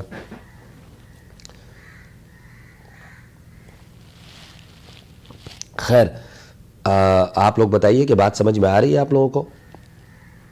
کہیں میں بہت تیز ہے، کہیں میں بہت فلو میں، بہت الگ کانٹیکس میں تو نہیں چلا جا رہا؟ شگوفی بتائیے.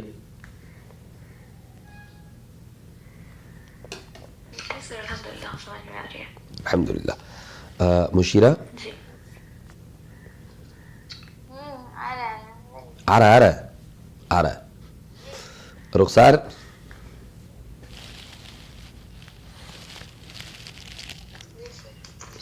شازیہ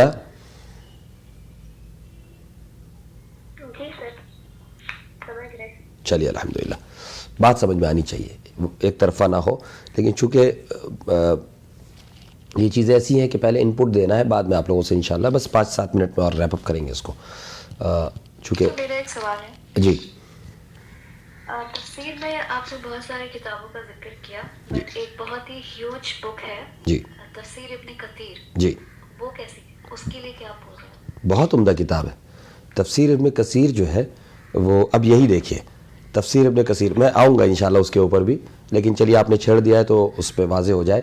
تفسیر ابن کثیر جتنی تفسیریں ہوئی ہیں اس کی اساس ہے. اساس کا کہتے ہیں بنیاد، یعنی جو تفسیر ابن کثیر سے ہٹ کر جو گفتگو کرے گا اس تفسیر کو مانا نہیں جائے گا. دنیا میں جتنے بھی کام ہوئے ہیں نا، وہ پرانے لوگوں نے جو کام کیے ہیں ان میں سے ایک ایک شخصیت کو ایک ایک فیلڈ کا امام مان لیا گیا ہے. اسلام کے بے شمار موضوع ہیں، تفسیر ہے، حدیث ہے، اسماء رجال ہے، فقہ ہے، اس علم کلام ہے جس کے اندر عقائد سے بحث ہوتی ہے، ٹھیک ہے، اصول تفسیر ہے، اصول فقہ ہے، اصول حدیث ہے، تاریخ اسلام ہے، ٹھیک ہے، تاریخ صحابہ ہے، سیرت رسول کریم صلی اللہ علیہ وسلم ہے. اسی طریقے سے عربی زبان کے اندر خود فقہ ہے، عربی زبان کے اندر علم صرف ہے، علم نحو ہے، علم معانی ہے، علم بلاغت ہے نا. شگوفی آپ نے پڑھا ہے نا یہ سب؟ جی. اسی طریقے سے اور بھی مزید آپ آگے آئیں گے تو بے شمار ایسے ٹاپک ہیں، ایسے موضوع ہیں کہ جس کی ضرورت امت کو آج بھی ہے، کل بھی تھی اور آگے قیامت تک رہے گی. قرآن کریم کے بارے میں کہا جاتا ہے کہ قرآن کریم کا ترجمہ یا تفسیر وہ شخص کرے گا جو کم سے کم 15 علوم کے اندر ماہر ہو. کتنے علوم کے اندر؟ 15. ہاں. جب تک کہ ان علوم کے اندر وہ امام نہ بن جائے، قرآن کریم کے اندر وہ اپنی تفسیر نہیں کر سکتا، اپنی رائے ان قرآن و حدیث کی روشنی میں وہ پیش نہیں کر سکتا. یعنی وہ اس قابل نہیں ہوگا، اللہ اس سے کام بھی نہیں لے گا.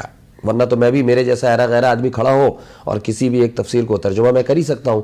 4-5 تفسیروں کو دیکھیں، انٹرنیٹ سے آج ڈاؤن لوڈ کریں اور اس کے بعد لکھ کر اپنی ایک تفسیر نکال دیں. مولانا ابو طلحہ جمال قاسمی صاحب کا مارکیٹ میں ایک نیا ایک تفسیر، ایسے کر کے. بات سمجھ میں آئی؟ تو یہ نہ اللہ توفیق دیتا ہے اور یہ طریقے کا کام بھی نہیں ہوتا ہے، اور میری ان چیزوں کو کوئی قبول بھی نہیں کرے گا. قرآن کریم کی خدمت یا دین کی خدمت اللہ نے انہی لوگوں سے کروایا ہے جن کی ایک زندگی گزری الحمدللہ، اور اللہ نے ان کو ایک مقام دے دیا، اس کے اندر تباہر دے دی، تب جا کر اللہ اس طرح کے کام لیتے ہیں. تو جو لوگ بھی ہمارے سامنے نظر آ رہے ہیں بڑے پرانے، تو الحمدللہ ان لوگوں کا ایک خدمت کا ایک دور ہے. تو خیر، تفسیر ابن کثیر جو ہے وہ علماء مفسرین کے اندر ایک اہم مقام رکھتی ہے، اور آگے جن لوگوں نے تفسیر کی ہے وہ اسی کو مد نظر رکھتے ہوئے کی ہے. لیکن تفسیر ابن کثیر کس کی ہے یہ بتائیے آپ؟ پڑھی ہوگی اگر آپ نے؟ نہیں میں نے پڑھی نہیں ہے. نہیں پڑھی ہے. تفسیر ابن کثیر بہت بعد کے ایک بڑے عالم دین ہیں، ان کی تفسیر ہے.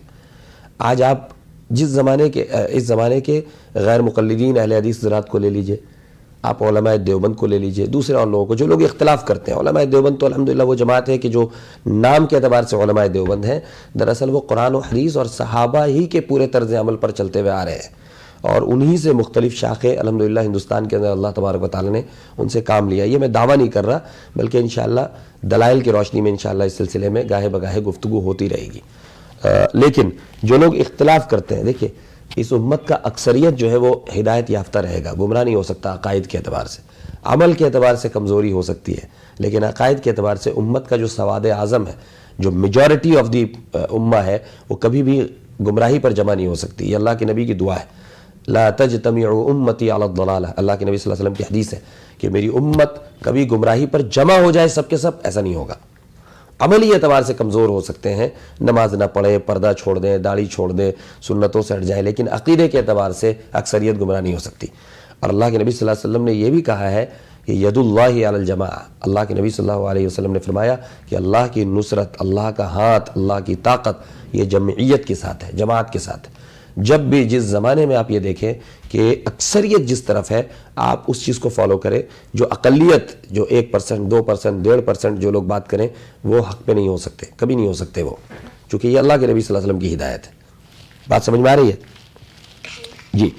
تو تفسیر ابن کثیر بہت اہم کتاب ہے. اس کے بعد بے شمار تفسیریں لکھی گئی ہیں. یہ صحابہ کی تفسیر نہیں ہے، لیکن آج ہر ایک آدمی، جو میں کہہ رہا تھا کہ اہل حدیث کو بھی آپ دیکھیے تو اسی تفسیر ابن کثیر کا حوالہ دے گا کہ بھئی تفسیر ابن کثیر میں یہ ہے. تو تفسیر ابن کثیر کون سی صحابہ کی ہے؟ کون سے اللہ کے نبی صلی اللہ علیہ وسلم نے لکھی ہے؟ لیکن تفسیر ابن کثیر میں جو انہوں نے لکھ دیا ہے، ہر ایک آدمی مانتا ہے الحمدللہ یہ ایسی شخصیت گزرے ہیں کہ جنہوں نے ایسی تفسیر لکھی ہے جو بہت اوتھینٹک ہے اور قرآن و حدیث کے حوالے سے لکھی ہے، اور حدیث کی ہی تفسیر کو جمع کیا ہے. دراصل حدیث جو ہے وہ قرآن کی تفسیر ہی ہے، تو حدیث کی روشنی میں انہوں نے تفسیر کی ہے، یہ اس کی خاصیت ہے. اس کے بعد بے شمار لوگ ایسے گزرے جنہوں نے فقہی انداز سے بھی تفسیر کی ہے. بعض لوگ ایسے گزرے جنہوں نے تاریخ کو لے کر تفسیر کی ہے. بعض لوگ ایسے گزرے جنہوں نے شان نزول کو لے کر تفسیر کی ہے. بعض لوگ ایسے گزرے جنہوں نے اس زمانے کے جو لیڈرشپ کوالٹی ہونی چاہیے امت محمدیہ کے اندر، اس کو لے کر کی ہے. بعض لوگ ایسے بھی گزرے جنہوں نے اس زمانے کے مخالفت کرنے والی جو جماعتیں پیدا ہوئیں، شیعہ ہے، معتزلہ ہے، خوارج ہیں، اور بھی بے شمار بہت سارے فرقے ہیں، اس زمانے میں وہ فرقوں کا کس طرح سے ان کا بطلان کیا جائے اس کو لے کر تفسیر کی ہے. تو الگ الگ زمانے میں الگ الگ اللہ نے توفیق دی ہے. تو بہرحال تو تفسیری کے اندر میں بات کر رہا تھا کہ اللہ کے نبی صلی اللہ علیہ وسلم کے زمانے کے بعد سے صحابہ کرام میں مختلف صفات کے مختلف لوگ پیدا ہوئے. اسی طریقے سے آپ اگر قضا کو لے لیں، فیصلوں کو لے لیں، قرآن کی خدمت کو لے لیں، حضرت عثمان غنی رضی اللہ تعالیٰ عنہ سے بہت سارا کام لیا گیا. اگر ملکی نظام کو آپ لے لیں کہ بھئی قوم و ملت کے لیے جو نظام سلطنت ہوگا، کس طریقے سے نظام چلایا جائے گا سلطنت کا، اور کیا کس کی درجہ بندی ہوگی، کس کی کیا تنخواہ ہوگی، کون کس عہدے کو ہولڈ کرے گا، اور اس کے چلانے ولانے میں قرآن و حدیث کی رعایت کرتے ہوئے کیا احکامات ہیں، ان چیزوں کو مفصل انداز میں کس سے کام لیا گیا بتائیے؟ کس صحابی سے کام لیا گیا اس معاملے میں؟ ایگزیکٹلی حضرت عمر رضی اللہ تعالیٰ عنہ سے کام لیا گیا. ماشاءاللہ. کیونکہ ان کا لقب ہی دیا گیا عمر الفاروق. تو فاروق کوئی ان کا نام نہیں تھا. عمر الفاروق کا مطلب یہ ہے کہ وہ حق اور باطل کے درمیان میں فرق کرنے والے تھے. اور ابوبکر صدیق رضی اللہ تعالیٰ عنہ ہر چیز میں اللہ کے نبی کے اوپر آنکھ بند کر کے یؤمنون بالغیب تصدیق کرنے والے رہے، اسی لیے ان کو صدیق کا لقب ملا. انتہائی سچے رہے، ہر بات میں انہوں نے سچ کہا اور ہر بات میں اللہ کے نبی کی تصدیق کی، اسی لیے ان کو یؤمنون بالغیب کہا گیا. عمر فاروق کو یہ حضرت عثمان غنی رضی اللہ تعالیٰ آگے آئے. تو اب اسلام چونکہ اب آگے پھیل رہا تھا، اور حضرت عمر رضی اللہ تعالیٰ نے یہ کیا تھا کہ ابوبکر صدیق رضی اللہ تعالیٰ عنہ کے بعد اللہ کے نبی صلی اللہ علیہ وسلم کی طرف سے پیشین گوئی تھی. تو قبائل جو ہے اسلام کے اندر اختلافات پیدا کرنا شروع کر دیے تھے. تو اب مکہ اور مدینہ چونکہ ایک مین پوائنٹ ہے، سب لوگوں کی توجہ اسی طرف رہتی ہے، اور حکومت یہ وہ اس طرح سے حاصل کرنے کے چکر میں یہ ہوتا ہے کہ ہمیشہ خانہ جنگی، جنگ بندی اور یہ سب چلتا رہے گا. چونکہ ابوبکر صدیق رضی اللہ تعالیٰ عنہ کے زمانے میں میں نے پچھلے بار ذکر کیا تھا کہ مانعین زکوٰۃ سے جہاد کیا گیا تھا.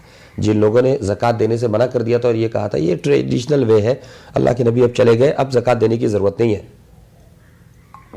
ہم نبی کو دیتے تھے، ہم نبی کو دیں گے، ہم ان کے خلیفہ یا ابوبکر کو نہیں دیں گے. تو حضرت ابوبکر صدیق رضی اللہ تعالیٰ عنہ نے جہاد کرایا. تو حضرت عمر رضی اللہ تعالیٰ عنہ کی دور بینی یہ تھی کہ جب 2-2.5 سال کے بعد ابوبکر کی وفات ہو گئی، 2.5 سال تقریباً ابوبکر صدیق رضی اللہ تعالیٰ عنہ کی خلافت تھی، تو حضرت عمر رضی اللہ تعالیٰ عنہ نے اسی زمانے میں بے شمار صحابہ کو کوفہ منتقل کر دیا تھا، جو عراق کا ایک شہر ہے آج. اس زمانے میں تو عراق بول کر اس طرح سے نہیں تھا، کوفہ اور بصرہ یہ ایک دونوں ایسی بستیاں تھیں کہ حضرت عمر رضی اللہ تعالیٰ عنہ نے وہاں پہ باقاعدہ بستی بسائی تھی. اور آپ سمجھ لیجئے ایسا کہ علم کے اندر ڈسکس کرنے کے لیے، علمی کام کرنے کے لیے اللہ کے نبی صلی اللہ علیہ وسلم نے وہ شہر بسایا تھا، بے شمار صحابہ کو منتقل کیا تھا وہاں، یہ حضرت عمر رضی اللہ تعالیٰ نے بسایا تھا. تو خود صحابہ کرام ذکر کرتے ہیں کہ کوفہ کے اندر بے شمار کوئی ایسا صحابی علم والا نہیں تھا جو مکہ اور مدینے میں رہ گیا ہو، سارے کے سارے لوگ منتقل ہو گئے تھے کوفہ اور بصرہ. تو کوفہ اور بصرہ ایک ایسی جگہ تھی جہاں پہ علمی کام شروع ہو گیا تھا، اور صحابہ کرام تفسیر کو لے کر، حدیث کو لے کر، فقہ کو لے کر، علم کلام کو لے کر، علم زبان کو لے کر، یعنی عربی ادب کو لے کر مختلف صحابہ کرام کے شاگرد بننے لگے. اور وہ لوگ فری ہو کر، فری مائنڈ ہو کر ہزار لوگ مختلف فنون کے اندر ماہر ہونے لگے. تو جہاں پہ اچھے لوگ ہوتے ہیں اور جہاں پہ اس طرح کی علمی بحثیں اور علمی کام ہوتا ہے، وہاں پہ غلط لوگ بھی گھستے ہیں. تو وہاں پہ بے شمار اس زمانے کے لوگ جو ہے، اسی زمانے سے جو ہے فتنہ فساد والے لوگ بھی گھسے. ان کا مقصد جو آج تک اسلام کو تکلیف دینا، آپ لوگوں کو پتہ ہے، دیکھیں حجاب کو لے کر کس طریقے سے تکلیف دے رہے ہیں. آپ کو یہ بات بعض دفعہ آپ لوگوں کو سمجھ میں نہیں آتی ہوگی کہ یار اس زمانے میں بھی کیسے اختلافات کیا ہوگا، کیوں کرتے ہوں گے، نبی سے کیوں کیا ہوگا، صحابہ سے کیوں کیا ہوگا. مان لینا چاہیے تھا یار، بہت سچے لوگ تھے یہ لوگ، تو ان کو دیکھ کر بھی ایمان نہیں لائے. تو آج کے زمانے میں کیا سچے لوگ نہیں ہیں؟ آج کے زمانے میں اچھے لوگ نہیں ہیں.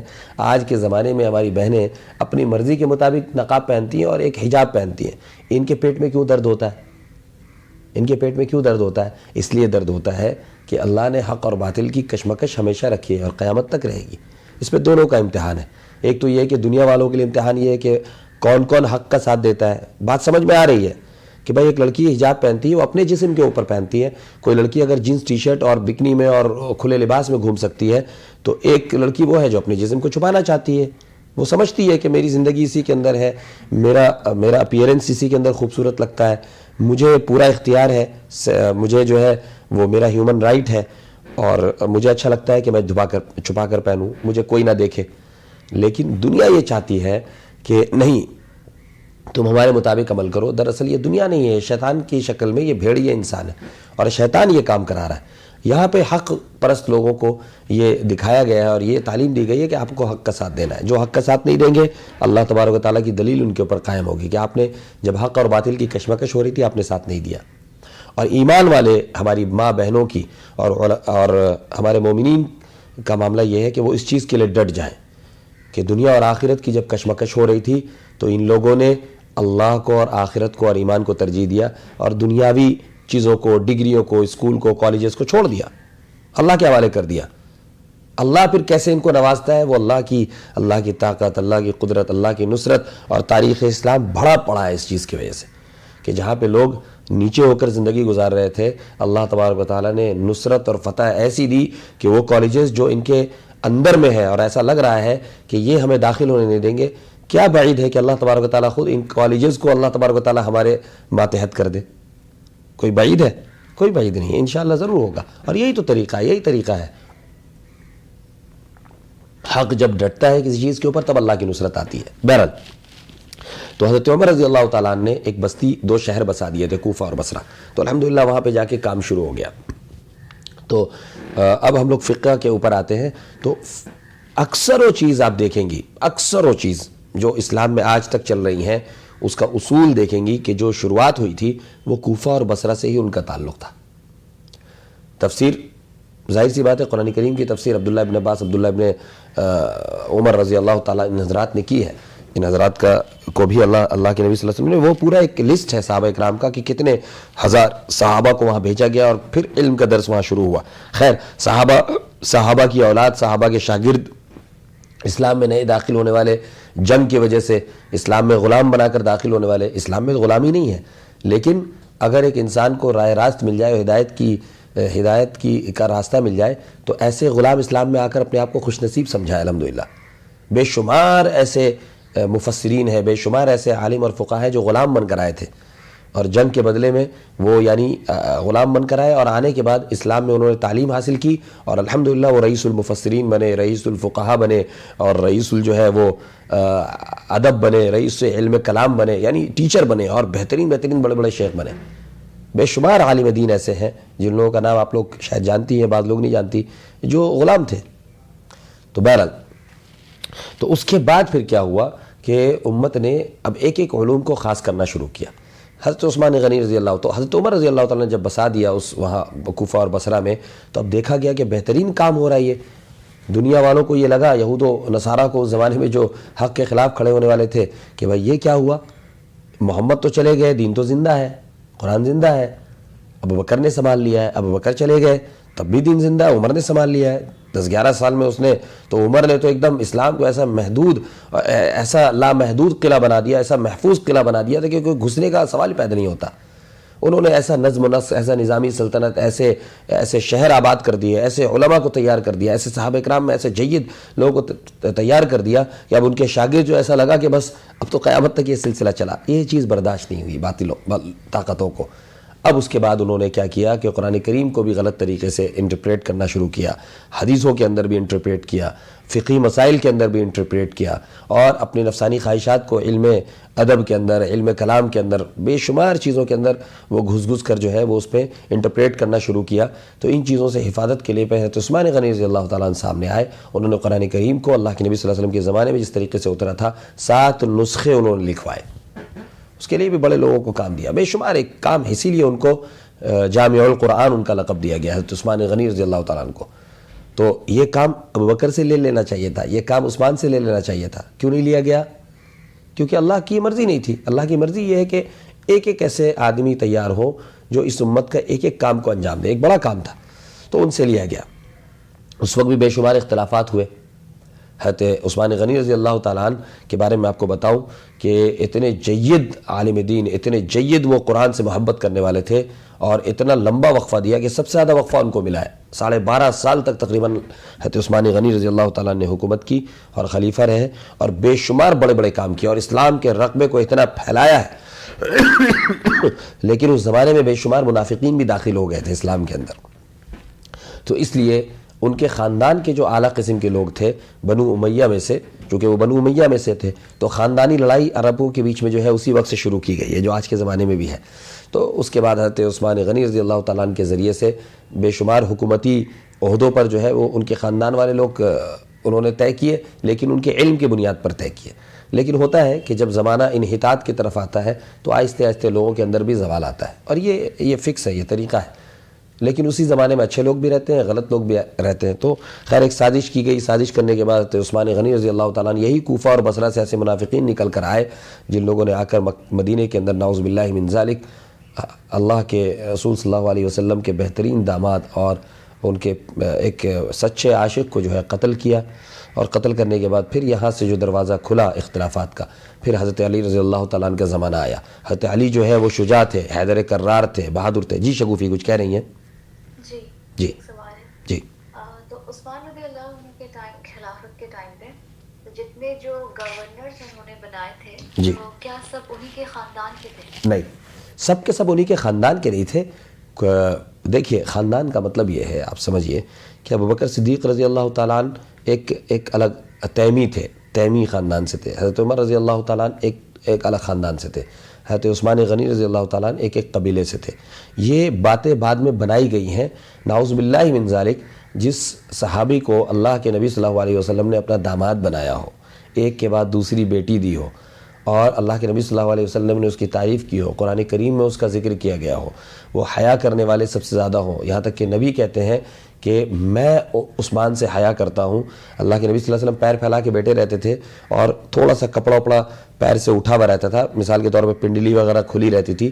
جب عثمان آتے تھے اللہ کے نبی اٹھ کر بیٹھ جاتے تھے اور اپنے کپڑے کو سنبھال لیتے تھے، یہاں تک کہ پورے پیر کو ڈھانکتے تھے اور کہتے تھے کہ میں عثمان سے حیا کرتا ہوں چونکہ اللہ عثمان سے حیا کرتا ہے۔ سمجھ رہی ہیں؟ تو اتنی اعلیٰ اور عظیم صفات کے حامل کے بارے میں یہ بات کیسے ایک انسان اور کیسے امت یہ مان سکتی ہے؟ کیسے ایک طرف ہے قرآن اور ایک طرف ہے تاریخی چیزیں جس کے اندر بے شمار ملیامٹ چیزیں کی گئی ہیں اور انٹرپریٹ کیا گیا ہے۔ ان لوگوں نے ان چیزوں کو ایسے گھڑ کر بیان کیا کہ حضرت عثمان غنی رضی اللہ تعالیٰ نے خاندانی لوگوں کو عہدوں پر بیٹھایا تھا۔ یہ حقیقت نہیں ہے۔ معاملہ یہ ہے کہ کوئی نہ کوئی ایک ایشو بنانا ہوتا ہے حق پرست لوگوں کو نیچے دکھانے کے لیے۔ تو حق پرست لوگوں کو نیچے دکھانے کے لیے، ان کو قتل کرنے کے لیے ایک بہترین بیک گراؤنڈ بنایا گیا تھا، اور یہ تقریباً یعنی 4-5 سال 8 سال کے اندر بنایا گیا۔ تھوڑی تھوڑی چیزیں ہوا دی جانے لگی، اور اس کے بعد پھر جو گورنر ہوا کرتے تھے ان کی طرف سے تھوڑی غلطیاں بھی ہوتی ہیں، چونکہ یہ سب چیزیں طے ہیں، فکس ہیں۔ جب اب تاریخ کے کانٹیکس میں بات کریں گے اور کربلا کے پورے واقعات کو دیکھیں گے کہ کیسے وہ رونما ہوا، تو اس کی شروعات اللہ کے نبی صلی اللہ علیہ وسلم کے زمانے سے ہوئی تھی۔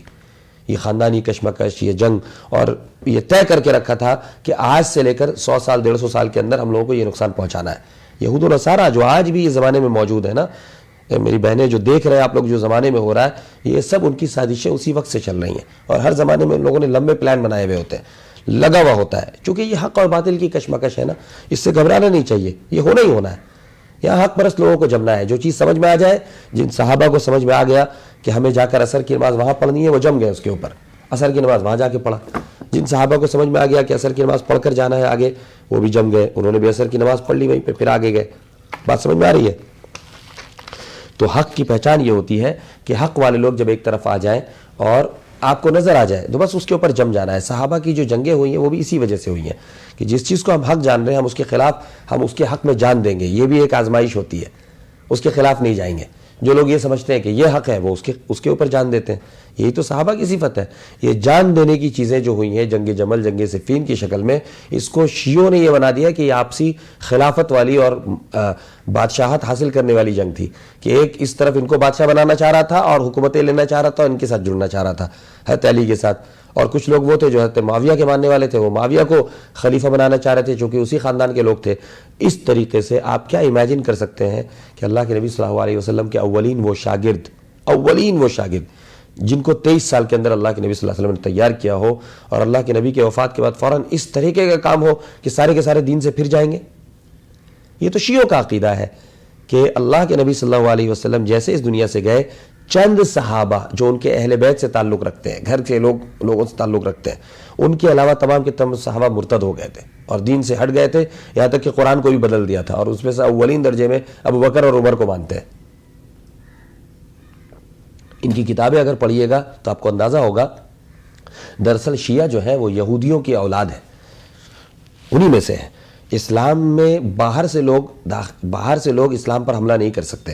اتنا زبردست گھیرا اللہ تبارک و تعالیٰ نے امت کے علماء کے ذریعے سے، صحابہ اکرام کے ذریعے سے، ائمہ مجتہدین کے ذریعے سے، اور آج کے زمانے میں بھی ایسا گھیرا رکھا ہے کہ دلائل کے اعتبار سے کوئی ان کو جھکا ہی نہیں سکتا۔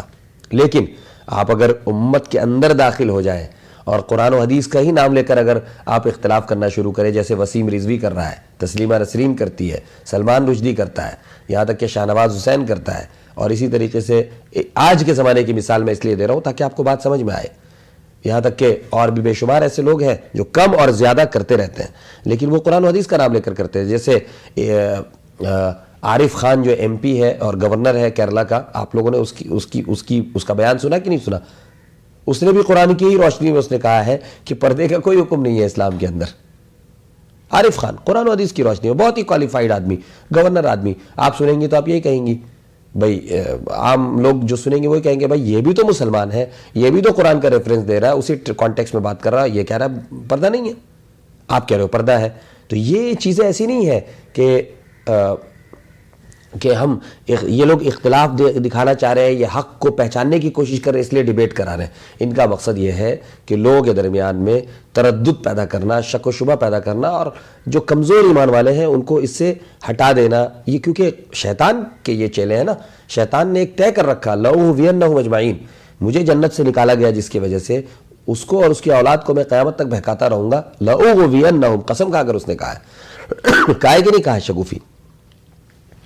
تو اس نے کہا ہے کہ بھائی میں بہکا کے رہوں گا۔ تو جتنی حربیں، جتنی شکلیں جس زمانے کے ٹیکنالوجی کے اعتبار سے ہو سکتی ہیں، ہر زمانے کا الگ الگ فتنہ رہا ہے، اس زمانے کا یہی فتنہ ہے کہ اتنا پھیلایا جائے گا یہاں تک کہ آپ لوگوں کو پتہ ہے کہ حضرت مہدی کا جو زمانہ آئے گا، دجال کا جو فتنہ ہے، اس میں سے ٹیسٹ آف نالج بھی ایک فتنہ ہے. اتنا نالج یوٹیوب میں یہ بھی ہے، یوٹیوب میں یہ بھی ہے، گوگل میں یہ بھی ہے، گوگل میں وہ بھی ہے، یہ بھی بول رہا ہے، وہ بھی بول رہا ہے، یہ مولانا بھی بول رہے ہیں، وہ مولانا بھی بول رہے ہیں، اور سب کی داڑھی لمبی، سب کے جبے لمبے، سب کی پگڑیاں لمبی، اور سب قرآن حدیث، بلکہ آیت نمبر یہ، چیپٹر نمبر وہ اس طرح سے بات کریں گے، اتنے خوبصورت شکل میں بات کریں گے کہ عام آدمی بیچارہ کنفیوز ہو جائے گا کرے کیا. اب اس سلسلے میں کرنا کیا ہے ہم لوگوں کو؟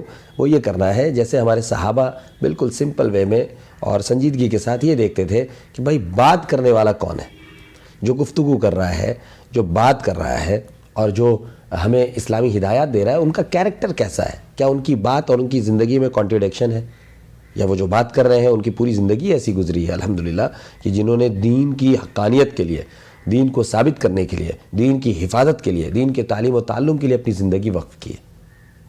وہ مال سے کتنا قریب ہے، دنیاوی جاہ و جلال ان کو کتنا چاہیے، کیا وہ حکومتوں سے مل کر کام کرتے ہیں یا حکومت سے ہٹ کر وہ کام کرتے ہیں. یہ ساری چیزیں صفات ہیں جو اہل اللہ کو پہچاننے کی اور حق اور باطل کے درمیان تمیز کرنے کی، جو صحابہ اکرام کے اندر جو صفات چلے آ رہے تھے کہ دنیا اور آخرت میں وہ آخرت کو ترجیح دیتے تھے، دنیا اور آخرت میں انہوں نے مال کو ٹھوکر مارا، دنیا اور آخرت میں انہوں نے عہدوں کو ٹھوکر مارا، دنیا اور آخرت میں ان کی زندگی بہت سمپل رہی، دنیا اور آخرت میں انہوں نے امت کے اندر اتحاد کا کام کیا، اختلاف کا کام نہیں کیا، دنیا اور آخرت میں انہوں نے پوری انسانیت کو جنت میں لے جانے کا کام کیا، اور یہ کہا کہ تمام کے تمام مسلمانوں کی فکر کرنا ہے، یہاں تک کہ جانوروں کی بھی فکر کرنا ہے کہ وہ بھی راحت کی زندگی گزاریں.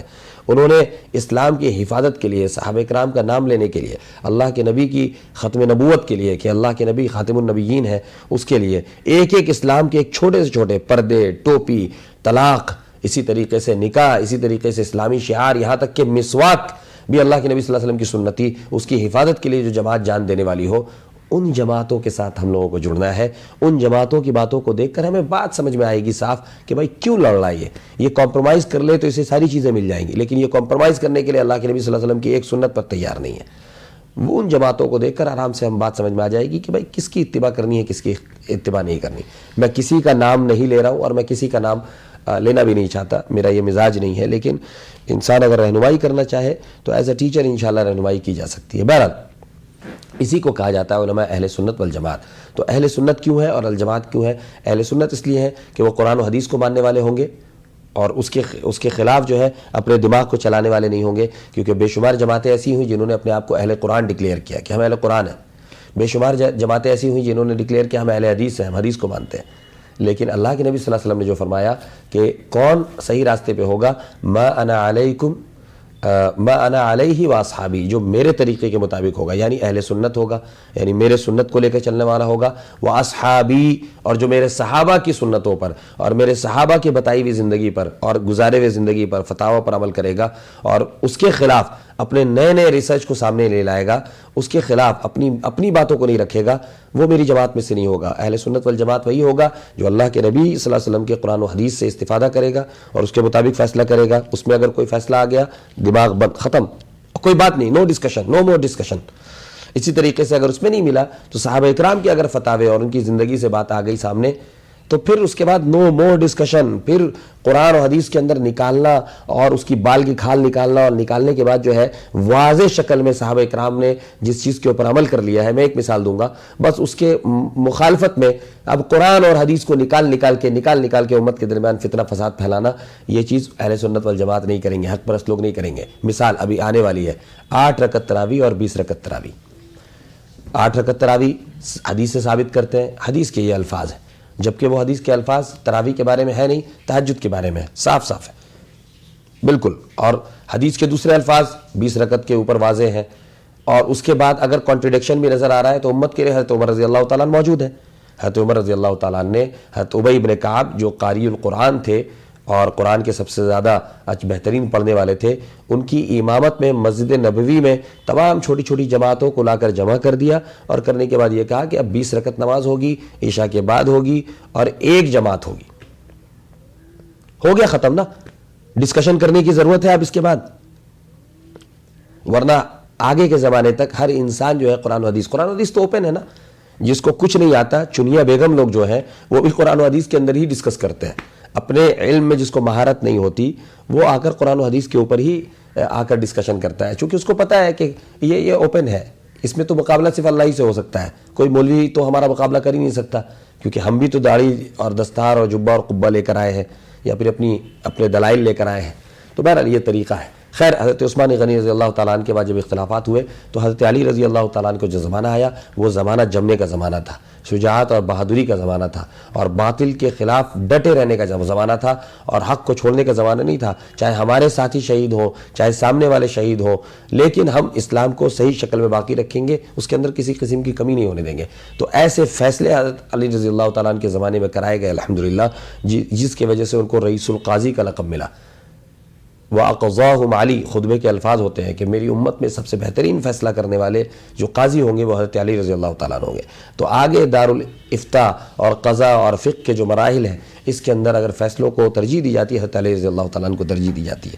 خیر، یہ تھوڑے سے سینوپسس اور فقہی اعتبار سے اور ترتیب میں نے بیان کرنے کی کوشش کی کہ صحابہ کرام کس طریقے سے اپنی اپنی چیزوں میں منفرد رہے، اور اب اس کے بعد آگے کا سلسلہ صحابہ کرام کے دور کے بعد کا پھر سلسلہ کیسے وہ پھر فنون کی شکل میں تبدیل ہوا، اور کیسے پھر ہم صحابہ کرام کے شاگردوں سے کیسے مستفید ہوتے ہیں. نام چاہے اس کے بعد والوں کا ہم لیتے ہیں، لیکن اصل وہ علوم صحابہ کرام اور ان کے واسطے سے اللہ کے نبی صلی اللہ علیہ وسلم ہی کے ہیں، لیکن اس کی تفصیل جو ہے انشاءاللہ وہ نیکسٹ کلاس میں آئے گی. کوئی سوال جواب اگر آپ لوگوں کے ذہن میں ہو تو آپ کریں انشاءاللہ، نہیں تو پھر ہم لوگ کلاس ریپ اپ کرتے ہیں.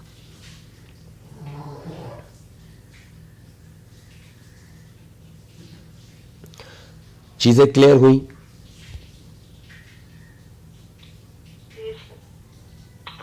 نوشابہ،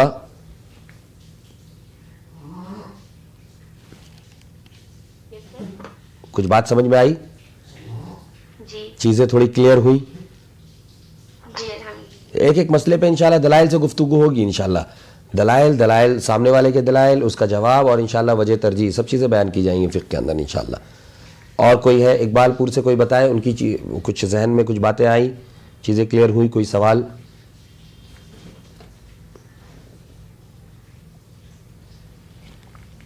شگوفی؟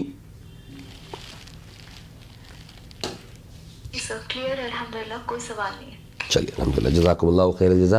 ریپ اپ کرتے ہیں انشاءاللہ. حضرات کافی وقت لے لیا، طبیعت کی وجہ سے میرے صبح اٹھنے کے بعد بہت ساری چیزیں رہتی ہیں. میرے لیے دعا کیجئے تھوڑی کہ اللہ تعالیٰ تھوڑی اور صحت دے، مضبوطی دے. بات ہی کرنے میں بہت زیادہ پرابلم ہے مجھے، لیکن اللہ توفیق دے رہا ہے الحمدللہ. ایک ایک 1.5 گھنٹہ بات ہو جا رہی ہے الحمدللہ. جزاکم اللہ خیر الجزا. ٹھیک ہے شازیہ، آپ کے نیترتو میں، یعنی آپ کی صدارت میں یہ جو کلاس چل رہا ہے، اس میں آج 33 لوگ اور 35 لوگ لاسٹ تھے. پچھلے بار تقریباً 70 کے قریب تھے. تو یہ آدھی جماعت کہاں چلی گئی ہے؟ سو رہی ہے فجر میں. تو تھوڑا سا دیکھ لیجئے ان چیزوں کو کیسے کر کے اس چیز کو ٹھیک کیا جائے. چلیے، السلام علیکم ورحمۃ اللہ وبرکاتہ.